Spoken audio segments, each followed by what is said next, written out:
It turns out I wasn't my parents' own flesh and blood. I was snatched from a delivery room of a wealthy family and swapped in. They let their own daughter take my place as the rich family's heiress, while I became the family punching bag. Wang Pandi. If I hadn't lost an eye, I might have been kept in the dark my entire life. My right eye was gouged out by my brother, Huang Xiao. That day, for some inexplicable reason, he tore up my completed homework. I was just so furious I yelled at him, and he lunged at me with a pair of compasses, trying to slash my face. I dodged, but not well enough. The sharp compass point stabbed right into my eyeball, a burst of red blooming before my eyes. It hurt so much. As if all my senses were consumed by that sharp, escalating pain in that one eye. I curled up by the bed for a long time, until Xia Giffen came back from her mahjong game. I thought she'd beat me again for fighting with my brother, but that day she didn't. She simply ignored me. By the time I went to school on Monday, the eye was already infected and festering, constantly stinging as if being bitten by a swarm of fire ants.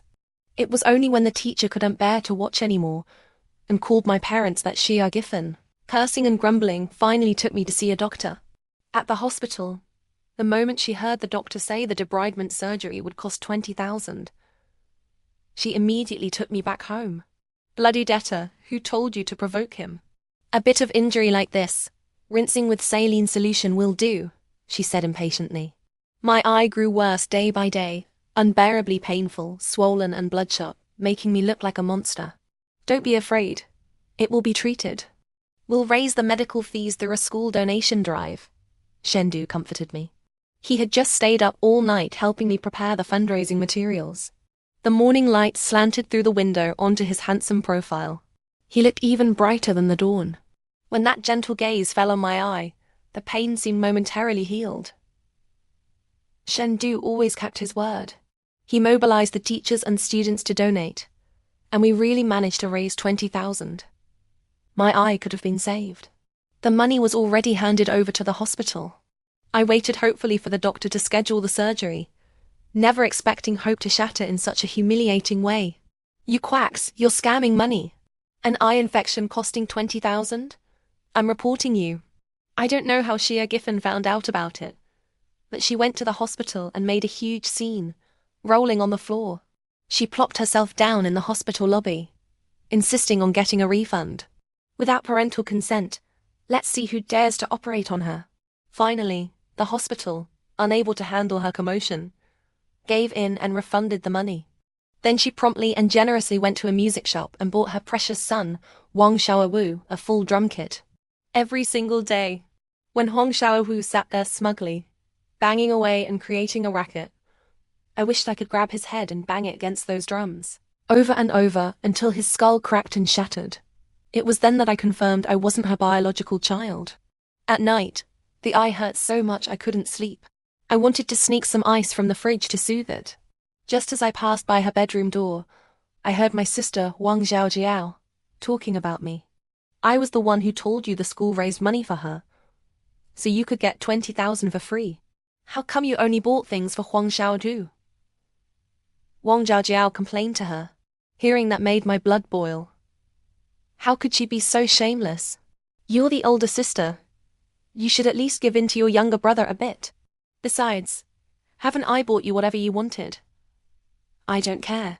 If you don't buy me that dress, I'll tell Huang Pandi she's not your real daughter, that you sent your own biological daughter to her parents' house to live in luxury. You little brat, how did you know that? I overheard you talking with Auntie. Don't ever mention it again. Keep your mouth shut, understand? I'll buy you the dress. Now get lost and go to sleep. I quickly returned to my room before she came out, hiding under the blanket, still clutching the ice. I felt like I'd fallen into an icy cavern. So that's it. Growing up, I never wore a single new piece of clothing, only hand-me-downs from my sister. I never had a full meal. If I ever took an extra piece of meat, Xia Giffen would sarcastically call me a starving ghost reborn. If the school hadn't come to the house to discuss scholarships and subsidies, she wouldn't even have let me attend high school. It wasn't that the family was poor. After her husband Huang Derong had an accident on the construction site, she received a large compensation sum. The money Huang Xiaohu spent on a random pair of shoes was enough for my tuition. Countless times, I wondered if I was adopted. Shiar Giffen was so cruel to me. This family was stupid and ugly, and I didn't look like any of them. I just never imagined the truth would be like this. Curled up on the bedsheets dampened by the icy water. Waves of nausea washed over me at their viciousness and shamelessness. To be honest, if it weren't for Shendu, whether I would have even lived this long is questionable. When I first started primary school, everyone in class had ordered milk except me. I could only watch others drink. Actually, I didn't find it too embarrassing. It was the same at home, always watching those two siblings eat delicious things. But my deskmate, Shendu, said he couldn't finish his and wanted to share a cup with me. From then on, he began his career of feeding me. On days when Shiar Giffen couldn't be bothered to give me living expenses, I would mooch off Shendu's meals, all the way from primary school to secondary school. He wasn't well off either. Most of the time, we could only eat radishes and cabbage. Occasionally, when we could afford some meat, in a spoonful of potato stew with chicken pieces, there were only 3 or 4 bits of meat in total. He would pick them all out for me, saying he didn't like meat. Liar. Obviously, all the other boys in class were meat lovers. In secondary school, girls started getting their periods one after another. Once, he blushed and asked me if I'd gotten mine. Why are you asking that? No. I was both embarrassed and annoyed. Really? It's not because you have it but are too shy to say. I glared at him and didn't speak to him all afternoon. The next day, he grandly brought me a huge bag of sanitary pads, enough for almost half a year. I saw other girls have them, so I thought you might need them too. How thoughtful of you. Shendu was always gentle and considerate. I never saw him lose his temper with anyone, until the day he caught Huang Xiao and some thugs picking on me outside the school. That was the first time I saw him fight. 1 against 5, ferociously. Don't let me see you bullying her again, he said fiercely, though covered in wounds and looking utterly disheveled. When my eye was injured, Shendu guessed it was Huang Xiao's doing. After class, he cornered him in the toilet. The howls coming from the toilet that day lasted for an unbearably long time. By the time I got there, Huang Xiaohu was already slumped on the floor, face covered in blood. Enough! I hugged Shendu, whose eyes were red with rage. It wasn't worth jeopardizing his future for such rubbish. He turned to look at me, sweat beading on his temple, his expression fierce, furious, pained and heartbroken. One look at that expression, and I wanted to run away with him. In my utterly wretched life, Shendu was like a ray of sunlight shining through a crack. I didn't dare seek too much, afraid the light would disappear, leaving me alone in the darkness. Unfortunately, in the end, I was still left alone in the dark. I couldn't bear it any longer. After finding information about my biological parents, the first thing I did was send an anonymous email to my biological father, Lu Qingzhang, telling him that the daughter he had raised for 19 years, Lu Wengshuan, was not his biological child. With the Lu family's wealth, finding their biological daughter, swapped at birth in a small county town, would be as easy as pie. When they came to my home to pick me up, Shiar Giffen, of course, put up a huge fuss. Her own daughter's identity as a fake heiress was exposed, and this hard-working, abused foster daughter was about to rise to the top. How could she bear it? Poor me, a widow who worked so hard to raise her all these years. You say she's yours. So she's yours. Don't even think about taking her away. Shiar Giffen wailed and howled, not once mentioning returning her own biological daughter. Lu Qingzhang didn't want to waste words. He directly threw the paternity report in their faces, paid a large lump sum for my upbringing, and took me away. If he knew how she had raised me all these years, he probably wouldn't have been so quick to hand over the money. Sitting stiffly in Lu Qingzhang's luxury car, we rode in silence. Nearing our destination, he said gently, "There's still a younger sister at home. You must get along well from now on." Having raised a daughter for over a decade, even knowing she wasn't biologically his, he still couldn't bear to send her away. I glanced at him through the rearview mirror. His eyes held a touch of unfamiliarity, and his fingers tapped the steering wheel restlessly. "All right, father," I replied obediently with a smile. The tapping stopped. The car slowly entered the courtyard I had observed from afar many times, filled with blue hydrangeas and pink roses. Lu Wengshuan stood beside my biological mother. Yang Lanting, wearing an elegant white dress, an expectant smile on her face. I, in my ill-fitting old clothes, stood with them like a wild duck that had stumbled into a flock of swans. It must have been hard for Lu Wengshuan to force such an affectionate smile. Pandy, elder sister, you've suffered all these years. I feel so terribly guilty, she said, taking my hand, tears welling up in her eyes. Silly child, what does it have to do with you? Mother put an arm around her shoulder. She leaned into her embrace and started crying. I don't want to leave you all, but now that elder sister is back, I'm so afraid you'll start to dislike me and not want me anymore. Silly girl, father hurried to comfort her. You're both my daughters. How could we not want you? It seemed years of doting had become a habit. He couldn't bear to see her cry. I stood at the entrance hall, watching the three of them calmly. Only then did Yang Lanting notice me. Pandy, she called my name, a hint of dissatisfaction already in her voice. What kind of name is that? Actually, I hated that name too. It declared what a bleak, unwelcome life this had been.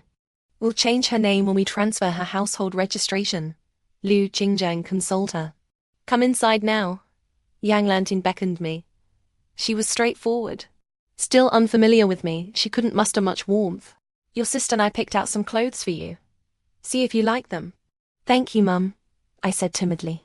Before me were 2 or 3 racks of clothes, all new, in my size. And all of them were high-end luxury brands I had never even seen before. Only, they were all in soft pinks, pale blues, exactly the colors and styles favored by Lu Wengshuan, that little white lotus. I really liked them. I pretended to be pleasantly surprised. These clothes are beautiful. I'm glad you like them. You can tell Mum whatever you like, and I'll buy it for you. Yang Lanting's tone held a bit more relief. I gave her a grateful smile. Behind Mother, Lu Wengshuan rolled her eyes. As the saying goes, it's not terrible to wear the same clothes. What's terrible is who looks worse in them.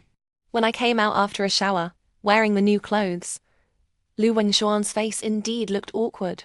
Given the Huang family's looks, it would be a genetic miracle if her features were outstanding. That she looked presentable now was merely the result of being raised in wealth. Wearing clothes similar to hers, I did look much better than her. Seeing my resemblance to her younger self, Yang Lanting's expression warmed a few more degrees. At the dinner table, Lu Qingjiang was momentarily stunned when he saw me. A trace of emotion in his voice. I never would have thought, Doctor. He sighed. It's good to be home. Elder sister, knowing you were coming back, I specially asked the kitchen to prepare a feast, Lu Wengshuan said. I didn't believe for a second she was that kind. Sure enough, the table was laden with Western food. She sat at the table, practically writing, "Let's see you make a fool of yourself" on her face. Oh, please. She couldn't seriously think I didn't know how to eat this, could she? Fine, I'll play along. I clumsily used the knife in my left hand to cut the steak, making the plate screech. Elder sister, you're holding the knife and fork the wrong way round. Lu Wengshuan kindly reminded me. Really? I've never had Western food before. Sorry. In the past, that family never included me when they had big meals, I explained sheepishly, hanging my head. What do you mean? Why wouldn't they include you? Lu Qingjiang frowned, pressing further. That couple really disliked me, often calling me a bastard. I'm used to it. I dropped the bombshell lightly. Instantly, the expressions on all 3 faces at the table changed. My parents were shocked and angry. Lu Wengshuan was guilty. Lu Wengshuan, you brought this stone that crushed your own foot. Yang Lanting. So they knew all along. They did it on purpose back then. She glanced at Lu Wengshuan, her eyes holding blame and scrutiny. Lu Wengshuan immediately started crying again, tears like pear blossoms. How could they be so evil? Elder sister, if only we had found you sooner. I watched her performance dispassionately, knowing I couldn't push her too far. Scare her off and it wouldn't be fun anymore. Don't be sad. It's all in the past now, I comforted her. She immediately took the opportunity to hug me. From now on, I'll protect you, elder sister. Hearing this, Lu Qingjiang looked profoundly relieved. After dinner, Mother took me back to my room. It was only then I realized this room had been specially designed. Because of my missing right eye, I have a blind spot on my right side. In this room, furniture and commonly used items were mostly placed on the left. The doorframe and harder wooden corners were padded, and the lighting was bright enough. For someone like me, relying on one eye for vision, the eye gets tired easily most of the time, and vision worsens in dim environments. But in this room, I could see everything clearly without feeling strained. It was my first time having my own bedroom, with a high bed and soft pillows, yet I couldn't sleep. Ding dong.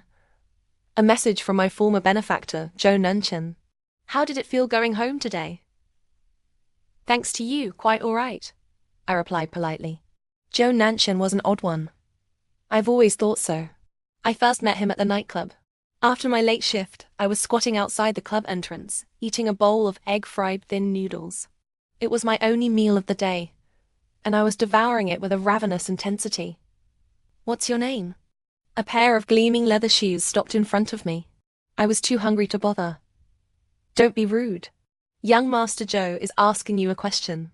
The manager, Sister Kay, scolded from the side. I looked up. My vision is terrible at night. I only saw a very pale face.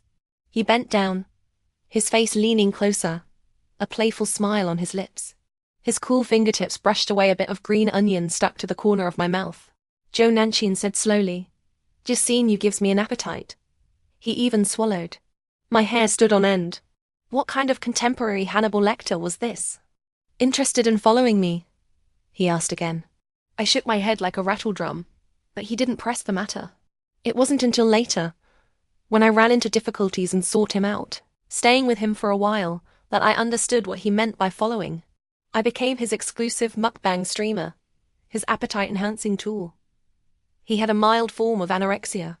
According to him, watching me eat made him feel more like eating. I'd never seen anyone so particular about food. Just to eat a French meal, he hired a specialized etiquette trainer to teach me table manners. Another time, for Japanese ramen, because the slurping sound wasn't loud enough, he forced me to eat 3 huge bowls until he was satisfied. So, Lu Wengshuan's little act today was truly childish. For things he was curious about, but didn't want to eat himself, he'd have me eat them alone, like fermented bean juice or surströmming, fermented herring. No, just thinking about surströmming makes me want to gag again. The next day, Lu Wengshuan came to my room bright and early. Sister, time to get up. Let's go out and play together. She yanked my blanket off abruptly. The sudden loss of warmth jolted me awake. My heart lurched, and I reflexively grabbed my pillow to cover my head. Only when I realized I wasn't at the Huang house anymore did I relax. No one would pour cold water on me while I slept or play malicious pranks like throwing a mouse into my bed anymore. Please leave, I said, looking at her deliberately innocent face. Her expression immediately fell, and she walked out dejectedly. What's wrong, Zonghon? Mother asked outside. It's nothing. Sister doesn't like me going into her room. Everyone has different habits. Sister just came back. She might not be used to it yet. We just won't go into her room from now on. Mother comforted her outside. How precious. Today's plan, Lu Wengshuan's suggestion, was for our family to visit a farmstead, ostensibly to bond. When we set off, Lu Wengshuan very naturally took the front passenger seat. Sister, I'm used to sitting here, you don't mind, do you? I looked up and saw the family of 3 cartoon figurines placed on the dashboard. I don't mind, I said softly. I don't know if Lu Wengshuan usually talks this much nonsense, but she chattered the whole way, talking about past outings with our parents, their many happy memories. Sitting in the car, I couldn't get a word in, so I just stared blankly at the scenery outside. It's fine. This is already much better. A warmth spread over the back of my hand. My hand was being held. I turned my head in surprise. Yang Lanting said gently, Mum will take you out to play often from now on. I'm not a child anymore. At the farm, Lu Wengshuan ran off to play with her favorite little rabbit the moment we got out of the car. I don't understand. All rabbits look the same. How can she be sure that rabbit named Lucky is always the same one? Maybe her original one was stewed long ago, and the farm has been replenishing it with new rabbits. I wasn't particularly interested in close interactions with small animals. After lunch, I went for a walk by the river. When I strolled back leisurely, I saw Lu Wengshuan holding a red, bloody lump, crying miserably. I went closer to look. Only when the metallic smell of blood hit me did I see it was a skinned rabbit. Having poor vision is a real disadvantage. So disgusting. It was this elder sister who killed the bunny. A 3 or 4-year-old boy hiding behind the farmer's trouser leg pointed at me. Lu Qingzhang and his wife looked at me with stunned expressions, as if I were some kind of freak. Sister, if you have any grievances, take them out on me. Why did you have to hurt Lucky so cruelly? She cried, looking at me accusingly. I didn't. It wasn't me, I explained calmly. I was by the river all afternoon. But no one could vouch for me, and the farmer's young son was so certain. Clearly, they all believed it was me. If even one of these people had watched Empresses in the palace, I wouldn't be this wronged. Sigh. On the way back, I politely declined father's suggestion that I see a psychologist. I added another entry for Lu Wengshuan in my little book of grudges. I was given a new name, Lu Wenkan, and I was about to start university at a university. Originally, Shendu and I had promised each other we'd get into this, the best university in the province. But I never got the chance to take the college entrance exam. Even if you pass, Mum and Dad won't let you go. Why bother? On the day of the exam, Wang Xiaohu was outside my room, tearing up my exam admission ticket while shouting, "Elder sister, please, let me out," I cried, clinging to the door, pleading with my older sister Huang Zhaojiao, who was also outside. She never uttered a word. Wang Zhaojiao wasn't bright. She went to a nursing school after finishing junior high. Ever since I got into a key high school, she had never looked kindly upon me. No one in that family truly wished for me to succeed. They hoped I'd be worse off than them, a pile of mud they could trample on. By the time I managed to pry the door open, it was too late to make it to the exam. Shendu did get into a university, but he never got the chance to attend. I've saved up quite a bit of money. After working another half-month, I can afford your repeat year. Ah, we could have been classmates, but now you can only be my junior, he said the day before, treating me to ice cream after work, smiling as he planned our future. The next day, he was lying in the hospital emergency room. He was in a hit and run on his way home from his part-time job. Someone covered up the clues, but my incredibly resourceful former benefactor, Zhou Nanshan, helped me track down a blurry photo of the vehicle involved. The owner had a close relationship with Lu Wengshuan, and it was said Lu Wengshuan was in the car that day. Lu Wengshuan is truly a curse in my life. After returning to the Lu family, I didn't choose to repeat the final year of high school. Instead, I entered a university's computer science department through a special admissions channel. Lu Wengshuan was in the same year and university as me, studying ballet in the art department. Early in the morning, dragging my suitcase to the university, I vaguely saw a large crowd blocking the path. I tried to skirt around the edge, but then I heard Lu Wengshuan call me. Sister. I turned to look. It was Lu Wengshuan and her circle of wealthy second-generation friends. I didn't want to engage. Hey, you're the one who just entered the Lu family, right? Xiao Shan is calling you. Playing deaf? A chestnut-haired, trendy guy came over to block my way, looking me up and down. So shabby. Could you be a love child? I asked with good humor. Hasn't Lu Wengshuan told you? What? He was confused. Lu Su, stop it. Sister, let me take you to your dorm. Lu Wengshuan tried to pull me away from the scene. Hearing that name, I looked deeply at the chestnut-haired guy, pushed her away, and said loudly, "It's that Lu Wengshuan was secretly swapped into the Lu family by her biological parents. Where would a love child come from? I'm the only true daughter of the Lu family." So what if you're the biological one? Raised by low-class people, you still have the demeanor of a pheasant trying to become a phoenix. Liu Su spoke up for her.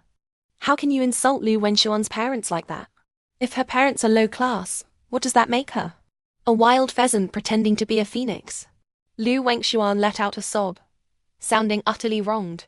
Liu Su glared at me hatefully, his expression practically spitting fire.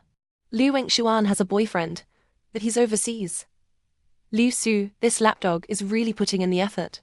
Dragging my suitcase, I found my dorm. Someone had already arrived. She was sitting by the window at a desk, wearing a green and white Lolita dress, playing a game on a computer with colorful flashing lights. She looked both cute and wild. A sudden sense of foreboding rose in me. Sure enough, she turned at the sound of my suitcase wheels. "Isn't this my sister-in-law?" Zhou Luolu exclaimed excitedly, slapping her keyboard. I closed my eyes in pain. It was Zhou Luolu, Zhou Nanshan's half-sister. The last time I saw her could only be described as bizarre. That day, Zhou Nanshan said he'd watched a very touching movie and wanted to try role-playing with me. The movie was called The Wolf and the Lamb. At the time, I was wearing a lamb costume with little horns, lounging by the sofa eating a vegetable salad. Zhou Nanshan was wearing wolf ears and a grey flannel robe, lying domineeringly on the sofa, pressing me down to snatch veggies from my bowl and smearing salad dressing on my face. Then Zhou Luolu pushed the door open and walked in. "You guys play really wild." The stunned her left after uttering that and quickly fled. "This kind of thing ... just ... can't be explained." "Sister-in-law, what did you do to Lu Wengshuan? That little gang of hers is spreading word today that they're going to mess with you." "How do they plan to mess with me?" I perked up a bit. "Let me see," she said, scrolling through their wealthy second-generation group chat. "Levi Su declared that tonight at his family's banquet, he'll make you lose so much face it'll trend on social media." Levi frowned. They moved to a private group chat. Damn it. I sat at the desk fiddling with my phone. "It's fine. We'll cross that bridge when we come to it. We'll act according to circumstances." "No way, sister-in-law. I'm going with you. Otherwise, they'll bully you to death." I smiled wryly. "I'm not some delicate little white flower. I'm a black-hearted carnivorous plant that grew in a man-eating swamp." That afternoon, I indeed received a message from Mother asking me to come home. "Sister, even if you don't like the clothes Mum bought, you can't just throw them all away." "What a waste." Lu Wengshuan started sowing discord the moment I got home. Mother looked at my empty wardrobe and asked, "Where are the clothes I bought for you?" "Sold secondhand." "Are you that short of money?" "Yes," I admitted openly. A glint flashed in Lu Wengshuan's eyes. She was probably hatching another scheme. "It was my oversight," Mother sighed. "She didn't ask why I needed money, simply handing me a card. 200,000 pocket money per month. Don't be too frugal." "That's right, sister. When you go out now, you represent the Lu family. You should pay more attention to your words and actions," Lu Wengshuan said, her words laced with a hint of contempt. I shot her a glance but didn't bother to respond further. That evening, our family went to the Lu family banquet. "Auntie Lu, you're looking more and more beautiful," Lu Wengshuan said affectionately, holding onto Lu Qingzheng's arm as she greeted the hostess. "You're such a sweet talker. Sue and the others are over there. They were just asking if you'd arrived." Mrs. Liu smiled politely, pointing in a direction.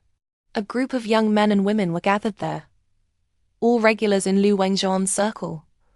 One girl looked somewhat familiar. I only remembered when I saw her holding a live-streaming gimbal she was a local micro-influencer. Apart from Zhou Luo, I didn't know anyone there. I stood to the side like a mute. Mother stayed with me for a while, but finding it dull, soon went off to chat with other ladies. The overhead lights gradually dimmed. Romantic, enchanting music began to play. People in the hall started pairing up to dance. I withdrew from the dance floor and stood at the edge. As I was moving away, I brushed past someone.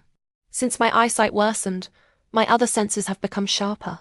My heart stirred, and I grabbed him. "Brother," a word in private.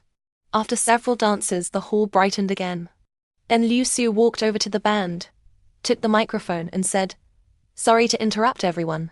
The Angel's Tear diamond I purchased a few days ago is missing. I need everyone's cooperation to find it."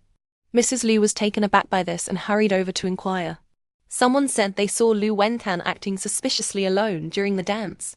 "I'd like to ask Miss Liu to cooperate with the search," Liu Su said arrogantly, looking at me. Others followed his gaze.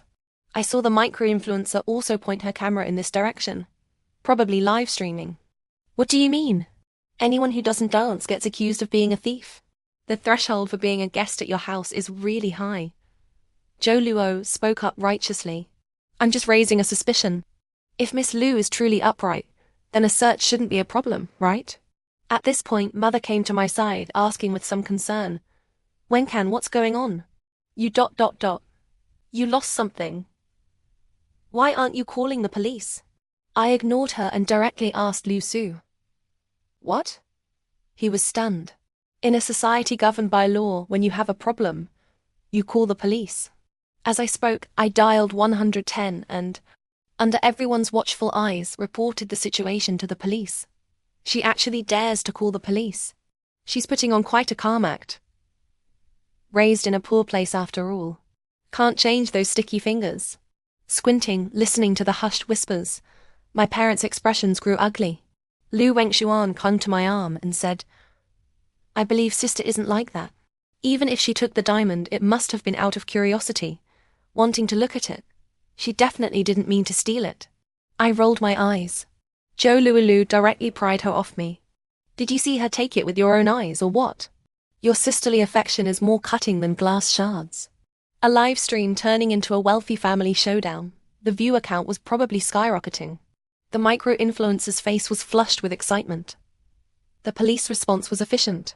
They arrived quickly and began questioning the owner about the lost item.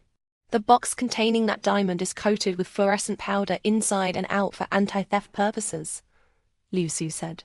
That simplifies things, the officer said. He immediately had the lights in the building turned off and scanned the entire area with a UV flashlight. They quickly locked onto a figure whose hands and the hairband on her head were glowing under the light. The police swiftly surrounded and apprehended her. Lu Wenkan, let's see how you explain this now. Liu Su gloated. Simultaneously, a shocked cry came from that direction.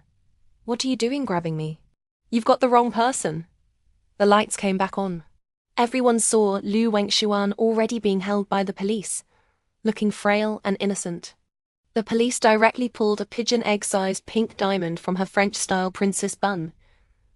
Is this the item you lost? The officer asked a stunned Liu Su. How did it get on you? It should have been. Under the officer's sharp gaze, Liu Su swallowed the rest of his words. Considering how Lu Wengshuan had just spoken up for me, I decided to show some support for her too. Even if Wengshuan secretly took the diamond, she must have just wanted to admire it alone. You're such good friends. Can something between friends even be considered theft? Lu Wengshuan turned her head, glaring at me angrily. I turned to ask a handsome, upright-looking officer. Officer, for theft involving a particularly large amount, say several million, how long is the sentence? At least 10 years minimum, the officer replied. If my parents' faces were green before, they were now completely black. There must be some misunderstanding. Our Xuanxuan has always been well-behaved since she was little. She would absolutely never do such a thing, Yang Lanting stated categorically. Liu Su quickly stepped in to rescue Lu Wengshuan. It's all a misunderstanding. The diamond was something I bought intending to give to Xuanxuan as a birthday gift. Making a false police report carries consequences, the handsome officer said sternly. You called the police? I did. At the time, Liu Su insisted I had stolen his diamond. I had no choice but to call the police to prove my innocence. I explained helplessly to the officer. The officer took a deep breath. Seeming to find this kind of scheming among wealthy second-generation heirs quite a headache. The matter ultimately ended with the police giving Liu Su and Lu Wengshuan a half-hour-long lecture. After such a farce, no one was in the mood to continue the banquet. People left one after another. Zhou Luolua and I went to a side door to intercept the micro-influencer who was about to leave. Hey, you there? Wait a moment, Zhou Luo called out to her. Were you hired by Liu Su? You probably had the smear articles about me written up in advance, right? I asked her with a smile. She stood there, looking at me warily without saying a word. You can go ahead and post it. Title it Fake Wealthy Heiress Steals Diamond at Banquet. Infatuated rich second generation covers up for love. I said slowly. If you don't dare post it, then I'll give this hot topic to your competitor as an exclusive. After thinking for a moment, she nodded decisively. Come on, let's exchange WeChat. There will be plenty of opportunities for cooperation in the future, I said warmly, inviting her to add me as a contact. On the way back, Zhou Luoluo was unusually excited. Didn't expect that, sister-in-law. That reversal was so satisfying. How did you pull it off? Are you a magician? I just caught the waiter on the spot who was supposed to plant the diamond on me. Then I convinced him with 20,000 yuan to do what he was going to do to me, but to someone else instead. Thankfully, these high and mighty wealthy second-generation heirs are too lazy to do things themselves, only knowing how to order underlings around. I've been poor, so I understand best how money can move people's hearts. Upon returning to the Liu residence, the atmosphere inside felt stifling, like the oppressive calm before a thunderstorm. Wenkan, if you were wronged, you could have told your parents. Why did you have to stir things up so much that everyone was left embarrassed? Liu Qingjiang said with a pained expression. And you too, Wingshuan. Liu Su has always liked you. Why would he bully Wenkan? Did you say something to him? You and Wenkan may not be biological sisters, but in our hearts, you are both our daughters. How could you side with outsiders to bully your elder sister? Daddy, no. I really didn't know. Elder sister has been so cold to me at school, maybe that made Liu Su misunderstand. Liu Wengshuan shed tears, falling like rain. Are we the same? I pondered father's words. If I had been successfully framed today, they might have thought my nature was inherently flawed, in need of proper discipline. When the thief turned out to be Liu Wengshuan, there were 1,000 reasons not to believe it. We are not the same. Mother sat on the sofa and let out a long sigh. She said seriously, Wengshuan, I truly regard you as my own daughter. I hope you can also regard your elder sister as your own flesh and blood. Seemingly surprised that mother would speak up for me, Liu Wengshuan looked up in astonishment, crying out plaintively, Mummy, if you really can't get along, Wengshuan, you should go stay with your grandmother for a while, mother said calmly after observing her for a moment. Liu Wengshuan stared at mother in disbelief. Even father looked stunned. Darling, what are you saying? I looked at mother. Women are often more sensitive. She must have long sensed the undercurrents between me and Liu Wengshuan. The look she gave me held a trace of heartache and guilt. A faint, fresh breeze seemed to stir within my long-darkened heart. I immediately lowered my head, suppressing that feeling. Late at night, scrolling through Douyin, the incident had indeed gained some traction. Everyone was cursing Liu Wengshuan, that two-faced green tea girl. Feeling pleased, I boosted several accounts posting related videos. Unfortunately, the buzz didn't last long. It soon faded. An hour later, the videos were gone. Liu Su must have intervened. They probably wouldn't let this matter rest. Sure enough, the next afternoon, a few thugs cornered me in an alley near the school. 2 fists are no match for 4 hands. I took quite a beating. A heavy blow to my right side. The bastard was standing right in my blind spot. I couldn't dodge it. I lost strength and collapsed on the ground. I hate nothing more than people exploiting my disability to attack me. He even tried to lunge forward and grab my skirt. Furious, I bit down hard on his arm until my mouth filled with the metallic taste of blood. Even if beaten to death, I would tear a chunk of flesh off this scumbag. During the struggle, I caught a glimpse of a figure passing by the alley entrance. Help! I immediately cried out loudly. That person walked on, ignoring me. My heart sank, thinking today was doomed. Unexpectedly, a moment later he returned, bringing a few equally tall guys with him. Finally, saved. Classmate, I don't think I can stand up. Could you take me to the hospital? I asked, gasping for breath. Who do you think you are? He scoffed. I helped you because I can't stand men hitting women. Don't push your luck. I looked closely. Damn, talk about bad luck. No wonder he looked familiar, he was also one of Liu Wengshuan's friends. After driving off the thugs, he left with the others. I lay sprawled in the alley, gasping in pain. Hey, come pick me up. I made a call to my former benefactor, Zhou Nanshan. What happened? Zhou Nanshan eyed the footprints and bruises all over me through the rearview mirror. Liu Su sent them. Getting revenge for his goddess, I replied flatly, recalling Liu Su's flashy sports car parked at the alley entrance. That license plate number. I'd recognize it even if I were reduced to ashes. Leaning back in the seat, I called someone to go and key that car. What's the point of keying his car? If you're that angry, I can call some people to give him a beating too, Zhou Nanshan said. Key it, so he has to send it to the repair shop. I want to find something in his car. Seeing Zhou Nanshan turning onto a familiar road, I quickly reminded him. Not Chengji Hospital. You say. Sighed softly. Shendu is at Chengji Hospital. I can't appear before him in such a wretched state. By the time my injuries were treated, and the 4 finished at the hospital. It was very late. Zhou Nanshan drove me back to the Liu residence. Just drop me here. Don't go any further. It would be hard to explain if they saw you.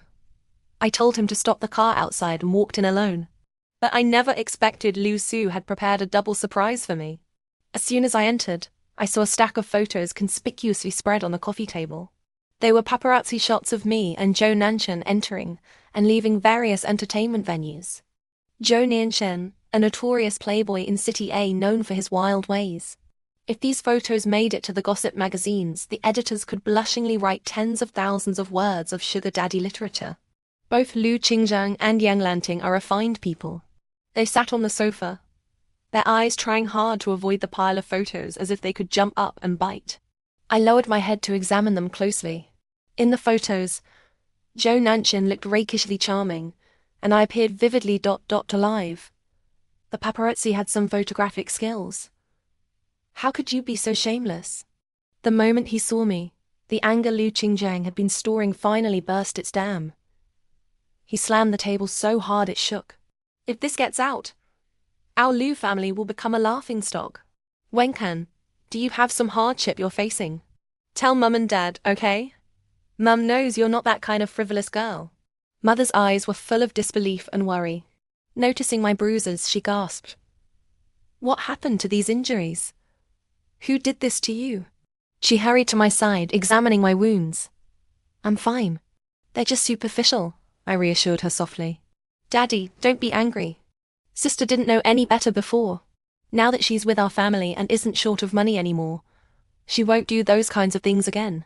Lu Wengshuan said composedly from the sofa, having probably come back specifically to watch my downfall. Seeing the topic veer off, she eagerly steered it back. I admit, before you brought me back, I did stay with Zhou Nanshan for a while.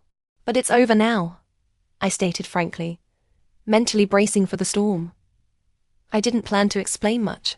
The truth was too outlandish, and no one would believe it anyway. You! Father raised his hand as if to strike my face. But seeing the injury on my chin, he paused and let his arm fall limply. Why? I wanted to save money to treat my eye. Not wanting to drag Shen Du into this, I used this reason as an excuse. When I first returned to the Liu family, my parents had consulted very famous ophthalmologists for me. The expert panel's conclusion was that too much time had been lost. The hope for recovery was already very slim. Father's anger seemed extinguished by a sudden downpour, leaving only a sigh of regret. He covered his face with his hands, his voice muffled and watery. If only we had found you sooner. Mother's eyes were filled with pain and pity. She fetched the first aid kit and tended to my wounds. I glanced at Lu Wengshuan, whose expression had swiftly shifted from smug contempt to resentment. I didn't feel the relief of having escaped blame. Suddenly I felt a dull ache. It seems I've instinctively learned how to act spoiled. Holding on to my parents' soft spot, confident they would feel heartache for me. When I first met them, they were strangers, elegant, worlds apart from me. Now, they were just an ordinary couple, feeling deep pain and defeat over my suffering. This emotion left me at a loss. On Monday at school, I learned that rumors about me having been a kept woman were spreading everywhere. The gossip about me on the campus forum was so vile, it made me want to wash my eyes out. All the way from the main gate to my dorm, people pointed and whispered, taking sneaky photos. Just as I was about to enter the dorm building, a guy with a sleazy face jumped out and loudly asked, Lu Wenken, I heard you're really good in bed. How much for a night? Whistles and laughter erupted around him. I walked into the dorm building, then turned to look him over, from his flat nose down to his flat crotch. I said disdainfully, someone like you shouldn't even try to pick up girls. Are you afraid people won't know you're less than 5 centimeters? You! The guy was furious, wanting to rush over and hit me. Go ahead, come in then, I dared him. Male students entering female dorms at a university face severe disciplinary action. He stood outside, cursing a few times. I immediately fired back with double the vitriol, making him slink away in defeat. What a joke. Having worked the nightclub scene, I've seen all sorts of thugs and ruffians. I'm not afraid of this little punk. Sister-in-law, I believe you and my brother are true love. You're a handsome guy and a beautiful girl. A perfect match. Don't mind those gossipy bitches. Zhou Luo offered her support and comfort the moment I entered the dorm. I face-palmed. Zhou Luo, have you been chipping me with your brother this whole time? She blinked her large, anima-style eyes. He and I really only had a straightforward sugar daddy relationship. Don't you know your family is already arranging a fiancé for him? She let out a whimper, slumping into her chair as if stabbed by a knife. When he gets married, I'll give a wedding gift. After all, he was a regular client. I smiled, delivering the final blow. You heartless woman. Zhou Luo dramatically clutched her chest and wailed. In the afternoon, Zhou Luo went out to a comic convention. I borrowed her top-of-the-line desktop computer to recover some data. On the hard drive were the dashcam recordings from Liu Su's car, which I had specifically gone to the 4S shop to bribe a mechanic to copy. High-end cars indeed. Data from months ago could still be retrieved. Soon, I would see the truth I had been desperately searching for, while also confronting the most painful, most unacceptable scene of my life. 10:04 p.m., August 5th, 2021. Liu Su's car approached the Donglin Road intersection. The light ahead was red. He didn't notice and continued driving at high speed, hitting a boy riding a shared bicycle across the street. The two inside the car were startled by the loud crash, realizing they had hit someone. After a brief moment of panic, Liu Su directly drove away from the scene as if nothing had happened. That boy lay there in a pool of blood, left far behind by the fleeing sports car. I stared fixedly at the recording, unable to suppress the deep-seated hatred in my heart. It was Shen Du, the only person in my first decade and more of life who cared for me, looked after me, helped me. My only redemption in my dark, hopeless existence. Painful memories rushed over me like a tidal wave. I felt transported back to that emergency room. The patient's injuries are too severe. The chance of survival is already very low, the attending doctor said helplessly to his parents. Even if he wakes up, he'll most likely be in a vegetative state. The subsequent maintenance costs will be extremely high. His parents cried for a long time, repeatedly asking the doctor, "Is there really no way?" The doctor could only shake his head and sigh. He was brought in too late. The best treatment window has passed. They said there were very few cars on that road. After Liu Su and his companion fled, it was a long time before Shen Du was discovered. No matter how heartbroken his parents were, in the end, they signed the consent form to withdraw treatment. They had another child at home. They couldn't risk everything for Shen Du on such a slim possibility.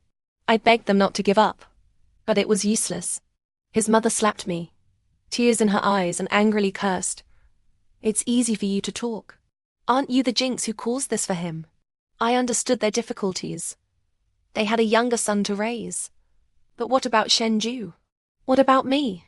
In despair, I remembered Zhou Nanshan, who had given me his business card while I was working at the nightclub. I frantically searched through my bag, like looking for the last match to light a spark of hope, only to remember I had thrown the card away at the time. What to do? I collapsed helplessly onto the floor. There was one other person who could contact him. A thought flashed through my mind. I begged Sister K for his contact information and called him in tears. "Young Master Zhou, I'm in trouble. If you can help me ... I was truly willing to do anything. Shen Du was my last line. And then Shen Du was transferred to the Zhou family's hospital. Shengji. Before we took Shen Du away, his mother grabbed me. "We've already given up on treatment. If you take him for rescue efforts, what about the medical bills afterwards? We don't have any more money to spend." I pulled her hand away and said word by word, "Help to save him. No matter how much money he needs in the future, it's on me. Since you've given up on him, since you don't want to care for him anymore, just consider him dead here today." That day, everyone thought he couldn't be saved. Only Zhou Nanshan and I knew he was lying in a certain ward at Shengji, in a deep slumber. Zhou Nanshan truly helped me a lot with Shen Du, my origins, and many other things. With his support, I struggled out of the swamp and carefully brewed my plan for revenge. The dorm room was silent. Only the sound of the video mingled with the ringing in my ears, creating a chaotic noise in my head. I rewound the video to 1 minute before the accident. Lu Wangshuan made a few calls from the passenger seat. then suddenly threw her phone aside and leaned onto Liu Su's shoulder. Liu Su was pleasantly surprised. Carefully, he wrapped an arm around his goddess and softly called, "Xuan. Why isn't he answering my calls?" Liu Wengshuan squinted her eyes, putting on a drunken act, burrowing further into Liu Su's embrace. Liu Su, the devoted lapdog, was overjoyed, completely failing to see through Liu Wengshuan's fake intoxication. Liu Wengshuan called out her boyfriend's name as she clung to Liu Su's shoulder and tried to kiss him. Liu Su immediately excitedly embraced her. The two of them became locked in a passionate kiss, and Liu Su completely lost focus on the road ahead. Just as Shendu's bicycle was about to appear at the intersection, I forcefully pressed pause. I collapsed over the desk, crying until I nearly fainted. Those two despicable people. I will definitely make them pay. Initially, I wanted to go straight to the police, but upon calming down, I realized it might not be wise. This recording was obtained secretly. It could very likely be deemed inadmissible as evidence due to illegal collection. If I alerted them prematurely, the Liu family might pull some strings to evade punishment. I still need to find a way to gather more evidence, preferably a fatal blow that leaves them no chance to escape. Suddenly, I remembered the gossip about the Liu family that Zhou Nanshan mentioned in the car after I was beaten up. The Liu family went to Thailand years ago to get something to help their fortune. Recently, something seems to have gone wrong. They're scared out of their wits. Must have done too many things with a guilty conscience, actually believing in that stuff. He mocked. Is their family very superstitious? Yeah. Just the other day, they were still asking around for a master to help them exorcise evil spirits. I called Zhou Nanshan and got the contact information for that master. One must say, a master is a master. The price was outrageously high. I spent a lot of money just to borrow his esteemed mouth to send Liu Su a message. Your forehead shows darkening, you carry karmic sin. If you do not repent, beware of vengeful spirits haunting you. As a value-added service, he also gave Liu Su an evil warding sachet. The clever part was that prolonged use would make one paranoid and prone to hallucinations. He usually relied on such things to retain clients, with quite effective results. Having cast a long line with Liu Su, the two siblings from the Huang family couldn't wait to come to me on their own. Ever since I returned to the Liu family, those two had been occasionally sending me messages trying to get close, as if we were once the most intimate family. Clearly, Liu Wengshuan is their true relative. My mole in the wealthy second-generation group, Zhou Luoluo, tipped me off that Liu Su had booked the entire Shui Yu Cheng clubhouse to celebrate Liu Wengshuan's birthday. Perfect. I had long wanted to give her a big family reunion gift package. Wengshuan, happy birthday. Look who's here. When I appeared at the party, Liu Wengshuan and her friends looked at me as if facing a formidable enemy. Liu Su, who had been under significant mental strain lately, was slumped on the sofa, looking somewhat wilted and defeated. I walked in confidently and revealed Huang Xiaohe and Huang Zhaojiao standing behind me. Xiao, this is your biological elder sister. Say hello, I said. Wang Xiaohu, his face fleshy, hair dyed a messy red and yellow, wore a black t-shirt printed with Chanel patterns, but emblazoned with a large Armani across the chest. He was excitedly looking around. Upon hearing me, he immediately called out, "Elder sister!" Liu Wengshan's face instantly darkened. Liu Su walked over, positioning himself protectively in front of her. Xuan, what's going on?" I sneered. I kindly brought her biological siblings to reunite with her. Is there a need for this? Liu Su's lapdog instincts were excellent. Upon hearing they were relatives, he immediately switched to a gentle smile, grabbing Huang Xiaoyi's hand. "It's brother. Pleased to meet you." Noticing Huang Zhaojiao standing behind, he greeted, "Hello, elder sister. Come in and join the fun." Huang Zhaojiao had already been extremely excited upon seeing the room full of handsome, refined, wealthy heirs. Now, with Liu Su speaking to her so warmly, she blushed shyly. Once inside, Wang Xiaoyu sampled all the red wines and champagnes on the table. Huang Zhaojiao sat demurely on the sofa, stealing glances at Liu Su. I smiled inwardly. Although Liu Su wasn't the brightest, he did have good looks and the aura of someone raised in wealth. No wonder Huang Zhaojiao was instantly captivated. Today's venue was likely meticulously decorated according to Lu Wengzhan's taste. Crystal chandeliers shaped like hydrangeas hung at varying heights. The floor was covered with soft, pale pink lamb's wool rugs. Across from the bar stood an exquisite unicorn carousel. Too bad she probably had no heart to appreciate such a dreamy scene. Well, on your birthday party, an annoying elder sister shows up plus 2 embarrassing biological relatives. How frustrating must that be? I leisurely ate snacks, watching the wealthy heirs cast disdainful looks at the Huang siblings. Sometimes, those subtly comparative glances shifted to Lu Wengxuan, making her feel extremely uncomfortable. It wasn't long before she couldn't sit still anymore.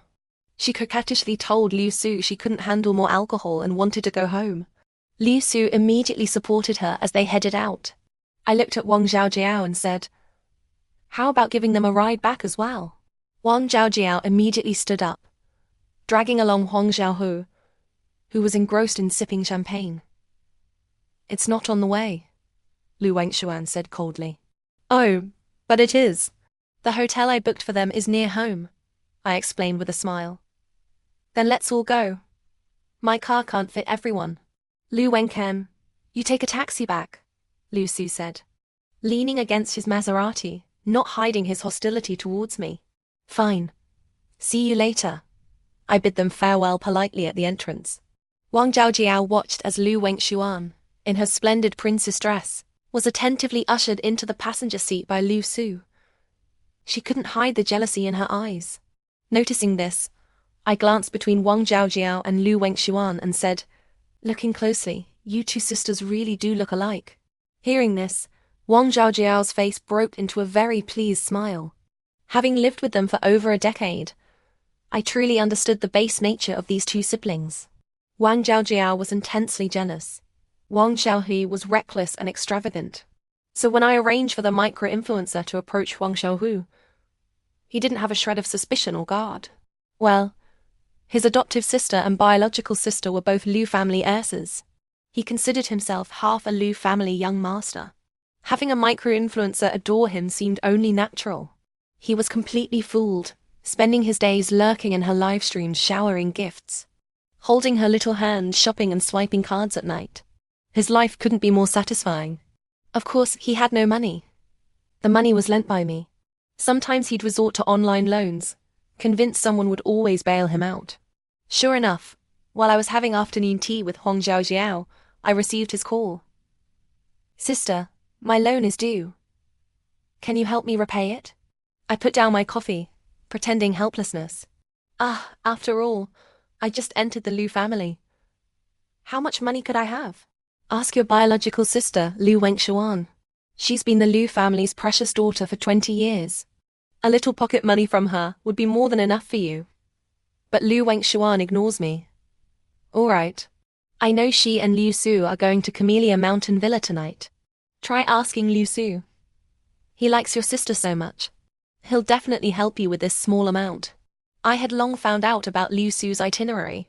He would definitely pass by Dongling Road on the way to that villa. Seeing his mental state deteriorating lately, it was time to give him a shock. I wanted to recreate the scene from that night. In a state of panic and fear, Liu Su might let slip some clues, making it easier to gather more evidence. Wang Xiaohui was the stand-in actor I chose. Good idea. Thank you, Wang Xiaohui said. You're welcome, I said with a smile, glancing at Huang Zhaojiao, who had been distracted ever since hearing Liu Su's name. You know, you and Lu Wengxuan are biological sisters, and you look so alike. Rather than liking Lu Wengxuan, who has a boyfriend, wouldn't it be better for Liu Su to like you? What are you saying? How could a wealthy young master like him fancy me? She said, though her eyes began to shimmer. With my encouragement, she had met Liu Su a few times. Liu Su, loving the crow for the sake of the rook, was attentive and generous to Lu Wengxuan's biological sister, accompanying her and buying her things, inadvertently making Huang Zhaojiao fall head over heels. What's so much better about Lu Wengxuan compared to you? She just had the luck of being swapped into the Liu family since childhood, I sighed. Yeah, her life is so fortunate, Wang Zhaojiao agreed, her tone unable to conceal resentment and jealousy. That evening, I found Huang Xiaohu wandering aimlessly on the street and took him to a mall to buy a set of clothes. Dress smartly to meet them, I said, watching Huang Xiaohu come out after changing. He wore a light blue shirt with dark blue jeans.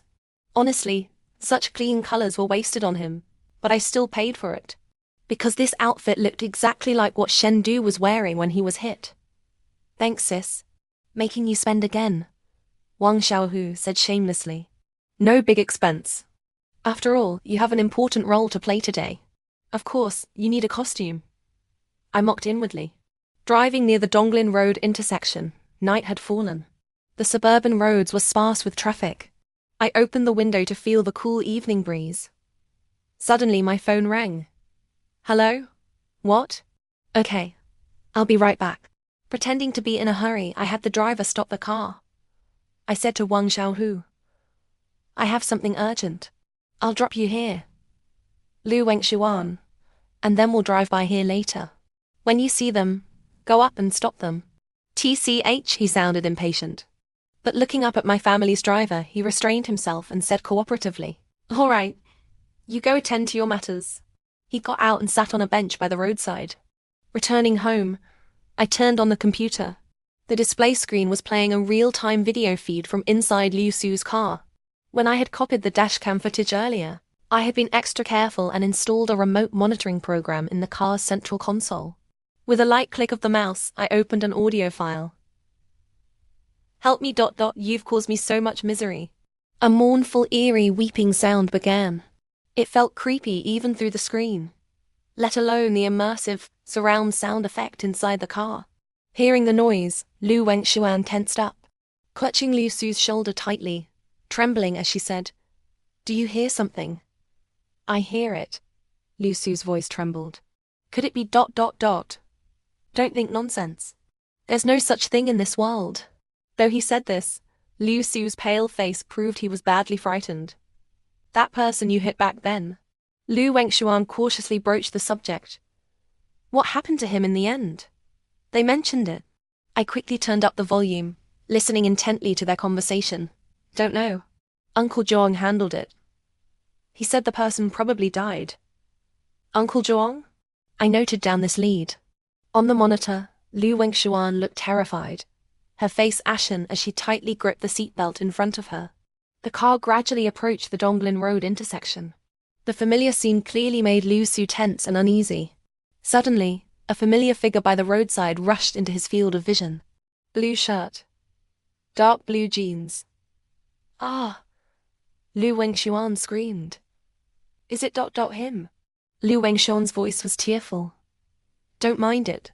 Don't look at him. Liu Su tried desperately to stay calm, but his white-knuckled grip on the steering wheel betrayed his inner turmoil. He's lunging over. Lu Wengshuan couldn't take it anymore, and let out a piercing scream. Wang Xiaowu by the roadside, seeing Liu Su's car, jogged over a few steps to greet them.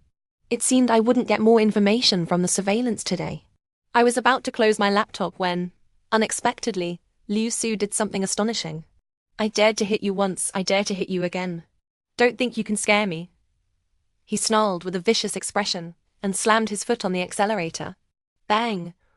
The car hit Huang Xiaohu but didn't stop immediately. Bang! A second, heavier impact as the car crashed head-on into a large truck crossing the road. The force was so great it caused the car to flip over. I stared wide-eyed at the spinning chaos on the screen, noticing that in a critical moment, Liu Su had used his body to shield Lu Wengshuan beside him. No time for emotions. Things had taken an utterly unexpected turn. I never imagined Liu Su would actually ram into someone. I certainly didn't anticipate another vehicle on that stretch of road either. After the initial shock, I quickly checked the condition of the innocent truck driver. Thankfully, the driver got out of the cab. He seemed unharmed, sitting on the curb calling the police. Shortly after, Lu Wengshuan also slowly crawled out of the car. Not long after, Liu Su's car began to spontaneously combust. Liu Su, unconscious in the driver's seat, was surrounded by flames, his fate unknown. Watching all this through the screen, I heard the sirens of fire engines and ambulances approaching. Then the screen went black. The dashcam had probably burned out. Click. I closed the laptop, leaned back against the headboard, and closed my eyes, digesting the emotions. Today's accident wasn't part of my plan, but the moment Liu Su sped towards Huang Xiaohu, I felt an immense surge of satisfaction. What could be more delightful than seeing your enemies turn on each other like dogs fighting? It was as if, after my prolonged misfortune, heaven finally couldn't stand it and handed me a big surprise. I suddenly realized this was an excellent opportunity to deal a decisive blow to Liu Su and the others. I edited the recorded content and posted it online. Rich heir rams person while showing off with female companion.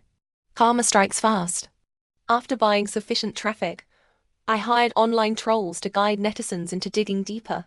What does dare to hit you the first time? Dare to hit you a second time mean? Why are these two so nervous? Did they do something with a guilty conscience? That girl said the guy hit someone. The guy said the person died, and someone else handled it. Tisk tsk. The waters run deep here. The public's appetite for drama did not disappoint. Watching the online masses vying to play detective and deduce the truth, I released more inside information. The person hit is the biological younger brother of the girl in the passenger seat. That girl is the fake heiress who stole the diamond not long ago. What fake heiress? Front row for the drama. Netizens unaware of the earlier events sniffed out the juicy story and left comments. I contacted the micro-influencer to release the material from that time. This time, Liu Su wouldn't have the energy to suppress the heat or delete videos. While I was busy with all sorts of online maneuvers, Mother anxiously knocked on my door. When can? Come to the hospital with me quickly. Your sister was in a car accident. What? My surprise was perfectly acted. Don't worry.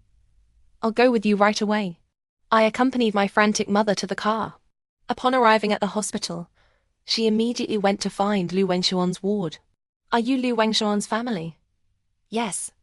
How is my daughter? Mother asked anxiously. She has a fractured leg bone and a minor concussion.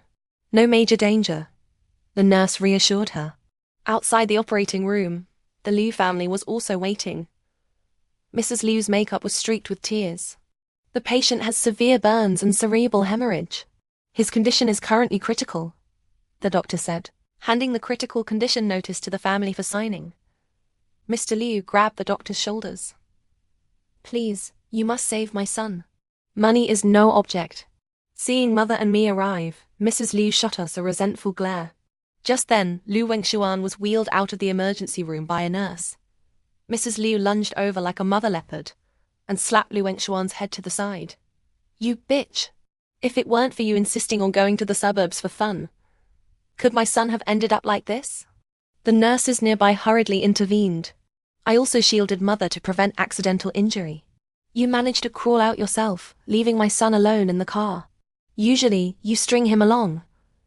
When disaster strikes, you run so fast. You heartless, immoral whore. Mrs. Liu, held back by her husband, continued to vent with reddened eyes. Lu Wengshuan's eyes reddened like a frightened rabbit. Mother walked over to protect her. She buried her head in Mother's embrace. Mummy, I'm scared. Mother started pushing Lu Wengshuan's wheelchair back to the ward. Suddenly, Xia Giffen, her hair disheveled, ran over wailing. Which damn scoundrel hit my son? The moment she saw me standing outside the emergency room, she immediately tried to pounce on me. Was it you? You did this on purpose to get back at us. I swiftly dodged. What does this have to do with me? Their son was the one who hit someone.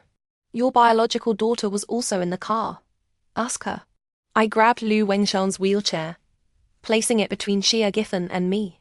Seeing Lu Wengshuan, Xia Giffen froze momentarily before bristling again and charging towards Mrs. Liu.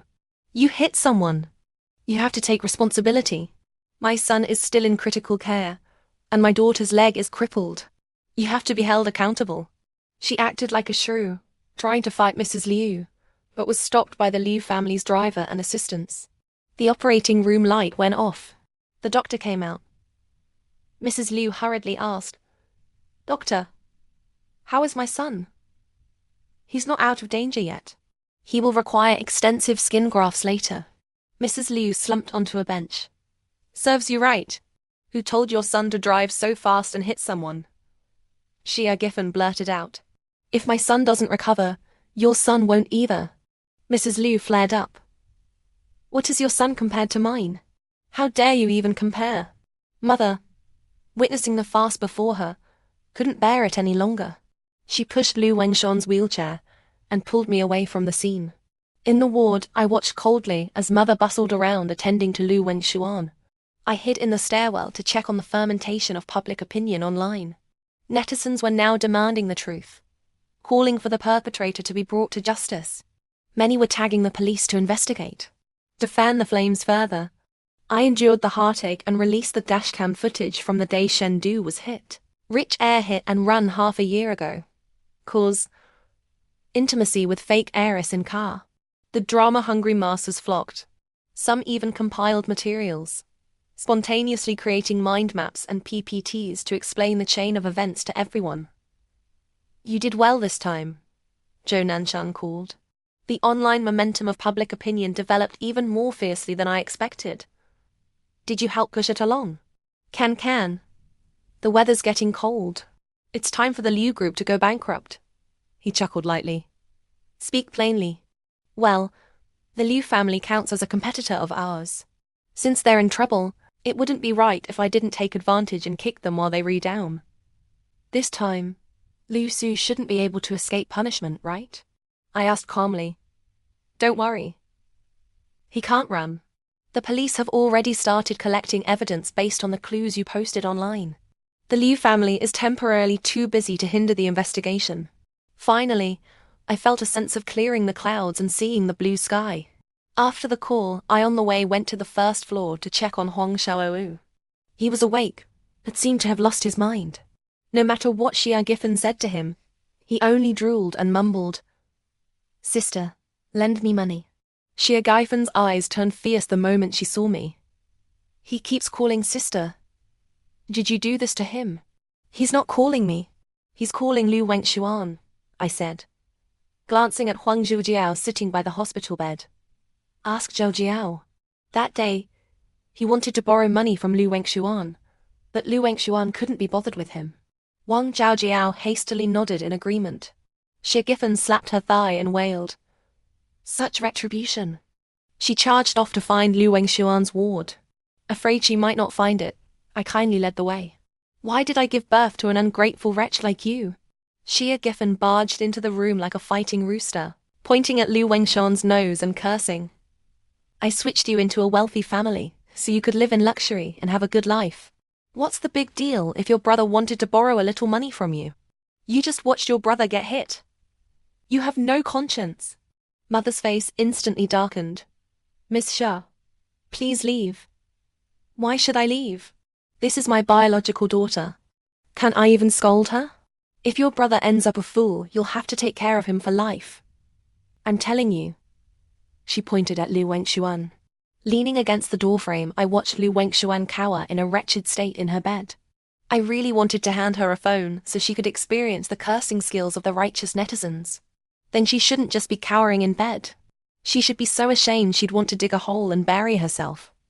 My gaze shifted to her leg in a cast. A slight regret stirred in my heart. A mere fracture was too lenient for her. 2 months had passed since the accident. Lu Su, the most severely injured, was now able to get out of bed and move around. With the previous online boiling public opinion and the police investigating closely, the 2 hit-and-run cases had been clearly investigated and merged, entering the trial phase. On the day of the trial, Zhou Nanshan and I sat in the public gallery. Due to the widespread attention on this case, many media outlets were present. The case of Hong Xiaohu being hit had solid physical evidence and witness testimonies, making it straightforward to adjudicate. However, the case involving Chengdu's hit-and-run half a year ago was highly contentious, with the focus on whether Lu Wengshuan should bear joint liability for distracting the driver. One must say, Liu Su truly was a benchmark in the world of lapdogs. The Liu family's stock plummeted like a cliff dive. He himself, covered in scars, still stood in court defending his White Lotus. That time, I took advantage of Zhuang Xuan. I kissed her when she was drunk. She was unconscious and didn't know anything. Mrs. Liu, who had been tearful in court, turned livid upon hearing him take all the blame for Lu Wengshuan. She stood up. You! Before she could finish, she fainted from rage. Lu Wengshuan stood there quietly, shedding tears. Asked anything, she claimed she didn't know, wasn't aware. I took a moment to glance at Huang Xiaojiao. Her gaze at Lu Su was filled with heartache and pity. Hearing Lu Su desperately defending Lu Wengshuan, the look she shot Lu Wengshuan carried profound hatred. It seemed her feelings for Lu Su were truly deep-rooted. With everyone harboring different thoughts, the final verdict arrived.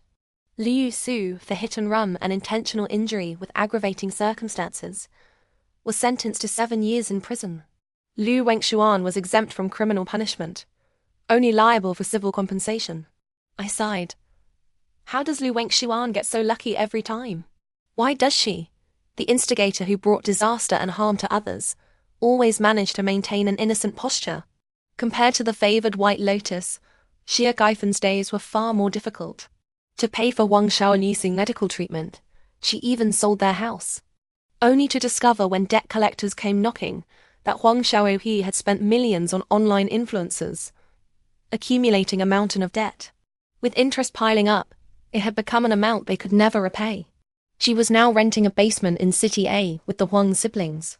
She had been thrown out by security several times after going to the Liu family to ask for money, and then turned to the Liu family to play the kinship card, seeking out either me or Lu Wengshuan. The more Xia Giffen appeared near the Liu residence, the more impatient our parents grew when they looked at Lu Wengshuan. They repeatedly reminded Lu Wengshuan of the fact that she had usurped someone else's place. Sensitive to this shift, Lu Wengshuan gave them a sum of money to shake them off. While the amount was insignificant compared to the Huang family's debts, it was like letting sharks smell blood, making Xia Giffen even less willing to let go. During this time, our parents had to attend a conference out of town, leaving only me and Lu Wengshuan at home. Seizing what I saw as a perfect opportunity to deal with the White Lotus, I happily invited Huang Xiaojiao to stay with us for a few days. This is Wengshuan's walk-in wardrobe, I said, showing Huang Xiaojiao around the house. When she saw the wardrobe filled with high-end clothing and as large as her family's living room, her eyes were filled with envy. Opening a small jewelry drawer, a pink diamond necklace the size of a pigeon's egg glittered against the velvet lining. Lu Su gave this angel's tear to Xuan. There's only one in the world, I said. She picked up the diamond, turning it over in her hands, unable to put it down. Just then, Lu Wengshuan heard the commotion and wheeled herself over in her wheelchair. What are you doing? Put my necklace down, Lu Wengshuan shouted angrily. Don't be so stingy. She's your own sister. What's the harm in letting her wear it? It's not like you treasure it that much anyway. I don't have such a shabby sister. I'd rather throw this away than let either of you wear it, Lu Wengshuan said, looking at us with disgust and hatred. With only the 3 of us at home, she couldn't be bothered to keep up her innocent, kind act. Never mind. Let's go. Xuanxuan's been spoiled by the family, I said, pulling Huang Xiaojiao out of the wardrobe and settling her in a room next to Lu Wengshuan's. Lu Wengshuan just got lucky, being swapped into the Lu family from birth. You're her own sister. How are you any less than her? How dare she look down on you like that? I remarked to Huang Xiaojiao with a sigh. Huang Xiaojiao stayed silent, but her face was full of resentment toward Lu Wengshuan. Lu Su is blind too. Of all people, he had to fall for a green tea bitch like her. She already has a boyfriend but still strings him along, ruining his life while acting like nothing's wrong. I continued to vent. Seeing Huang Xiaojiao's expression darken, I decided to stop while I was ahead. After saying goodnight, I left her alone in her room to stew. Passing Lu Wenshan's room, I heard her whining to our parents on the phone. Dad, my sister brought Huang Xiaojiao home, and she's been rummaging through my things. Can you have someone kick her out? Back in my room, I received a call from my father. What's the meaning of bringing Huang Xiaojiao home? Your sister doesn't like her. Send her away. Dad, Xiaojiao's family is going through a tough time and she's feeling down. I just invited her to stay for a couple of days. The house is big enough it won't affect Xionghan. When can? Dad, I said, injecting a note of grievance into my voice. Is Wengshuan's opinion the only one that matters in this family? When can? Ignore your dad, my mother cut in, taking the phone. You can let her stay if you want. You still have a say in this house. Now that's a real mother. I smiled with satisfaction. If you want to break an egg without dirtying your own hands, the best way is to put a cat and the egg together. The cat might resist breaking the egg on the first day. But what about the second or third day? Huang Zhaojiao was that jealous stray cat. The next morning, I called Huang Zhaojiao down for breakfast. As she descended the stairs, her foot slipped and she tumbled down to the floor. Ouch, the floor's too slippery. I just slipped and fell. Be careful, I said, hiding the dull pain in my tailbone. I saw Huang Zhaojiao's expression become thoughtful. I guess she was remembering the same thing I was. On the night, I received my acceptance letter to a top high school. I had fallen down the stairs and been lame for over a month. I knew back then that Huang Zhaojiao had pushed me, but exposing her would have been pointless at most. I'd have gotten another scolding from Sha Giffen. I had no choice but to swallow my anger. With one successful experience under her belt, I doubted Huang Zhaojiao could resist trying it again. The next day, I bought her some clothes, dressed her up, and brought her to Lu Wengshuan's room. Zhongshuan, look how much Zhao Xiao resembles you. Wearing the same clothes, you could almost be twins, I said to Lu Wengshuan. Lu Wengshuan, for some reason, became highly agitated. We look nothing alike. Who does she think she is? How dare she wear the same clothes as me? Wengshuan, we're all sisters here. Can't you be a bit more amiable? I chided. Who's her sister? A pauper like her? She's not fit to be. Who the hell do you think you are? Huang Zhaojiao snapped, lunging at her.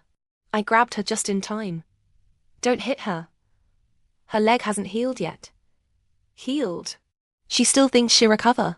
Huang Zhaojiao sneered, her eyes dark and menacing. The desire to harm someone was unmistakable in her gaze. Lu Wengshuan seemed frightened. She picked up her phone to call our father, but I snatched it away. That's not fair. Nothing even happened. Why do you have to tattle all the time? How about we take Wengshuan to visit Lu Su this afternoon? I turned to ask Huang Zhaojiao. I'm not going. Lu Wengshuan protested. Lu Su got hurt, protecting you, and took all the blame for you in court. Lu Wengshuan, you can't be so heartless. What does that have to do with me? He's the one who crashed. I even ended up with a fracture because of him. I glanced sideways and saw Huang Zhaojiao's anger had peaked. Chao Jiao, you talk some sense into her. I'll go downstairs and get things ready. I didn't know what Huang Zhaojiao said, but after lingering in my room for a while, I heard a scream from the staircase, followed by the sound of something heavy tumbling down. I sat in my room and waited calmly for 50 minutes before going out. 50 minutes, the exact amount of time Shen Du had lain alone on the road after they fled the scene, until a passing vehicle found him. Walking to the staircase, I saw Lu Wengshuan lying in a twisted heap on the floor. Her eyes filled with despair and hatred as she looked at me and Huang Zhaojiao. I calmly called for an ambulance and informed our parents. Upon hearing that Lu Wengshuan had fallen, they rushed back on the earliest flight. By the time they reached the hospital, the surgery was already over. The doctor regretfully delivered the news. Lu Wengshuan's leg could not be saved, and she would be confined to a wheelchair for the rest of her life. Our parents fell into a long silence upon hearing this. As soon as Lu Wengshuan woke up, she grabbed our father's hand, tears streaming as she accused. It was Lu Wenkan and Huang Zhaojiao who pushed me. Call the police, Dad. Father turned to me with a look of disappointment and suspicion. Not willing to be wrongly accused, I immediately pulled up the surveillance footage from the living room to prove my innocence. The video clearly showed Huang Zhaojiao pushing her, while I had remained in my room until I heard the commotion. When did we install surveillance at home? Father asked, eyeing me suspiciously. Oh, Xia Giffen kept sneaking around. So I bought a few cameras online, worried about theft, I explained. Father said nothing more, only sighed. Mother, who had been watching me with a complicated expression, hesitated for a long time before finally speaking. Wenkan, after we found you, was it wrong to keep Wengshuan at home? Do you hate her very much? Seeing the sorrowful understanding in Mother's eyes, I suddenly realized my schemes had never escaped their notice. It's not because of that, I said, taking a deep breath and deciding to come clean. That day I sat with them outside the hospital room and told them everything. The lonely, desperate years and a boy named Shen Du whom I had loved. It felt like a child telling their parents about their day at school after returning home. You're too extreme and carry too much on your mind, Mother sighed after hearing me out. We noticed something was off but thought it was just your personality. My personality really isn't good, vengeful, scheming and calculating, I admitted objectively. No, Mother said, taking my hand. It's because you suffered too much. It's not your fault. I didn't protect you well enough. I'm sorry. She pulled me into a hug, her body trembling as tears soaked my shoulder. If I'd known my daughter had such a hard life, I should have watched over you every moment from the day you were born, never letting you leave my side for even a second. I could feel it. Perhaps it was the bond of blood, that she was suffering because of what I had endured, regretting missing my growth, and feeling immense concern and longing for the younger me who had grown up without her. She held me and wept uncontrollably, as if holding the infant who had been torn away from her birth parents. Father sat beside us, his eyes red and wet. From now on, tell us everything. We'll face it together. Don't act impulsively anymore. I'm afraid you might do something you'll regret one day. Our parents still reported the incident to the police, who arrested Huang Zhaojiao, based on the surveillance footage.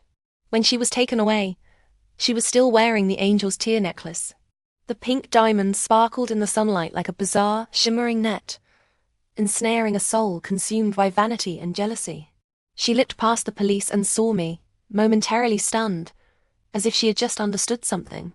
She opened her mouth to speak. I winked at her with my blind right eye, leaned close, and whispered, I know everything you've done. She fell silent, stiffening as the police led her away to the car. Truth be told, compared to working day and night under Shi Giffen to repay debts while caring for Huang Xiao'ao, who had become even more volatile after losing his mind, spending a few years in prison seemed almost like a respite. Worried I might do something extreme again, our parents removed Lu Wengshuan from the family register and sent her far away to a rehabilitation facility abroad. They were good parents. In the years that followed, I lived a peaceful life, learning to consult them about matters and interact with them like a normal family, free from the bitterness and resentment. It was as if I had grown up in this healthy, loving household from the start, untouched by hardship and pain. I even made friends other than Zhou Luo at the university. However, despite careful treatment, my right eye could still only perceive faint, blurry light. Every time I closed my left eye and looked into that dim, hazy world, the past would flood over me like a rising tide, reminding me of how stubbornly, wretchedly, and tenaciously I had survived until now. Later, I ran into Shi Giffen on the street again. She looked aged, dragging a large bag while collecting rubbish, with Huang Xiao'ao by her side. He seemed less foolish now, helping her dig bottles out of bins. As I walked past them, they cowered, heads bowed, failing to recognize me. The shadow that had tormented me for over a decade, filling me with fear and hatred, seemed to have been ripped from the sky by a giant hand and smashed into a pile of rubbish anyone could trample on. With the fog cleared and the sky bright, who had time to bother with a heap of garbage? On weekends, I visited Shenji Hospital again. Here to see your boyfriend again. Your bond is so strong. Nurse Wang greeted me warmly as I arrived. I replaced the slightly wilted roses in the vase with fresh ones. The soft hues of orange, pink, and pale yellow made Shendu's complexion seem a little better, as if he were merely sleeping. I sat by his bedside, gazing at him, his thick, curly lashes, his straight nose, and finally his pale lips. Shendu, I called out, but there was no response. I chatted on about university life. A stray cat had given birth to a litter of kittens in all sorts of colors. A professor had fallen from a tree while picking loquats and hurt his back, and how delicious the loquats at a university were. I pulled a handful of loquats from my pocket and smiled. I picked some too. Let me peel one for you. The loquat juice wet my fingers, and I wiped them clean with a tissue before pressing the corner of my eye to dry the tears that had fallen. Shendu had said we would attend a university together, and he never broke his promises. So after graduating from A university, I chose to stay and teach there. I would wait for him at A university, no matter how long it took. This was the 7th year I had been waiting. The sunlight outside the window was so gentle. I placed the loquat lightly against his lips, moistening them with the juice. Amidst the chirping of cicadas, I thought I saw his lips tremble slightly. I wondered if it was another illusion. I had experienced many such hallucinations, Shendu waking up, his handsome face smiling at me, just like now. I blinked, my vision blurring with tears.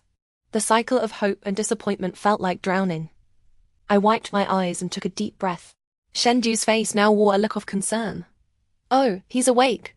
Miss Liu." Nurse Wang shook me excitedly. The drowning person had finally surfaced. Epilogue: Shendu enrolled in the School of Medicine at A University, majoring in ophthalmology and optometry. "Shendu, did you choose this major because—" A pack of beef rolls was handed to me. "How about hot pot for dinner?" he asked from behind, pushing the shopping cart filled with all my favorite ingredients. "Sure," I replied, swallowing the rest of my question. My flatmate Shendu, during his recovery, had become obsessed with learning to cook from online videos, and he was quite good at it. A few times, my students saw me bringing homemade lunches to campus and teased me about hiding a loyal, dog-like boyfriend at home. Boyfriend? I glanced at Shendu, focused on cooking in the kitchen. Well, not exactly. We had been living together for a while, yet he hadn't overstepped any boundaries. Even when I came out of the shower wearing his shirt, he would just blush and avoid looking. I gritted my teeth, wondering if it was because his memories stopped at age 19. Was he thinking I was too old now? I wasn't the same person he remembered anymore. After all, so much time had passed. The thought saddened me. On Tuesday, after a full day of classes, I left work late. Just as I stepped out of the building, Professor Lin from the psychology department waved at me. "Professor Liu, care to join me for dinner?" "No, thanks. Someone's waiting for me at home," I replied without hesitation. "Oh, do you really have a Mr. Snail hiding at home?" Professor Lin teased, winking. "Mm-hmm," I replied with a smile. Professor Liu seemed taken aback by my expression. "Ah, it seems I really don't stand a chance," he sighed, shaking his head as he walked away. "Teacher Can." The moment I heard the address, I knew who it was. I paused and waited. Shendu walked toward me under the warm glow of the streetlights. For a moment, I was transported back to our high school days, walking home together after evening self-study. He stayed half a step away, walking on my left side, his body warmth just within reach. "Professor Lin is quite handsome, huh?" he remarked casually. "Not as handsome as you," I answered truthfully. 7 years had added a touch of mature handsomeness to his features, without diminishing his youthful spirit. "Well, that's true," he said, a hint of laughter in his voice. Then, more seriously, he added, "I'll study psychology too. I'll take it as a minor starting sophomore year." "Huh?" I looked up at him. "I won't be worse than that Professor Lin," he declared. Is he jealous again? When I didn't respond, he moved in front of me, turning back under the light to look at me, his eyes shining brightly. The campus streetlights must have been too warm, they made me feel like melting. As soon as we got home, he disappeared into the kitchen. I tried to help, but he pushed me out gently. "I'm cooking a lot today. It'll get smoky in here." "Fine, I'll play some games instead." Beep.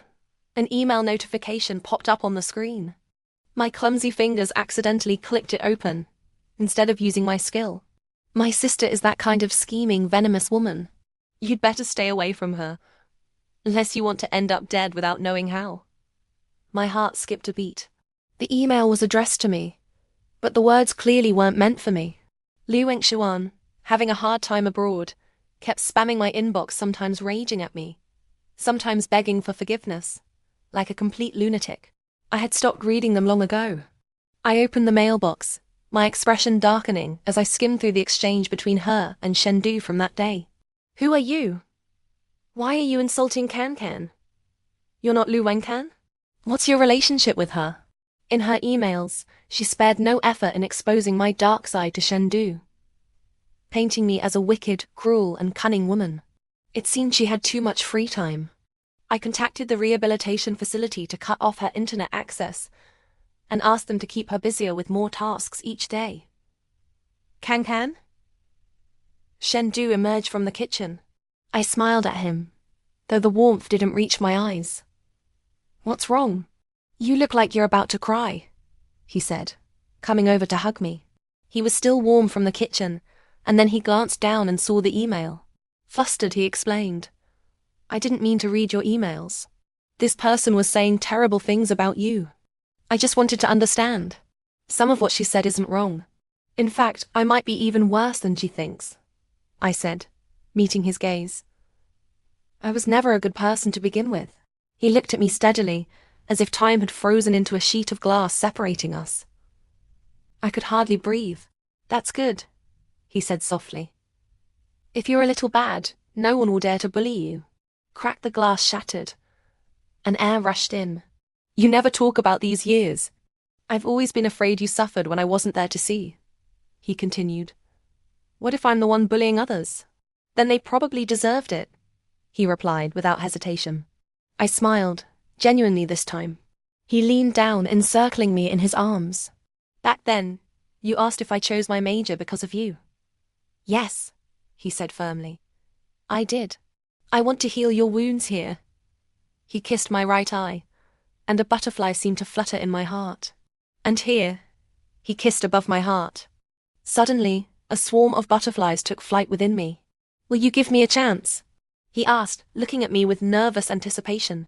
Then he added, I know I have nothing right now, but I'll work hard to catch up to you. You don't need to catch up, I said, noticing his face pale slightly. I quickly wrapped my arms around him, letting my rapidly beating heart speak for itself. Because I've been waiting for you all along. Now, I have a loyal, dog-like boyfriend named Shendu.